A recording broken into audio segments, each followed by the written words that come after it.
Tinanggap ni Police Brigadier General Christopher Abescia, Regional Director ng Police Regional Office Bangsamoro Autonomous Region, ang 34 na motorsiklo mula sa pamahalaang panlalawigan ng Maguindanao del Sur sa ginanap na courtesy visit at turnover activity sa Talayan nitong ika-21 ng Mayo. Personal ding nakipagpulong si Police Brigadier General Abescia kay Datu Ali Midtimbang bilang bahagi ng pagpapatibay ng ugnayan ng lokal na pamahalaan at Police Regional Office Bangsamoro sa pagsusulong ng kapayapaan at kaayusan sa lalawigan. Ayon sa PNP, makatutulong ang mga bagong motorsiklo upang mapalakas ang mobility, police visibility at operational readiness ng mga municipal police stations sa rehiyon. Inaasahan ding mapapabilis nito ang pagresponde sa mga emergency at mas mapapaigting ang police patrol operations sa mga komunidad.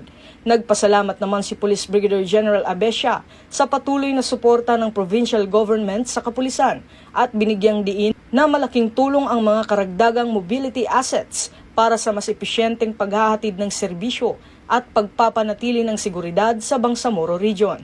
Patuloy namang isinusulong ng Philippine National Police ang adhikaing bagong PNP para sa bagong Pilipinas, serbisyong mabilis, tapat at nararamdaman.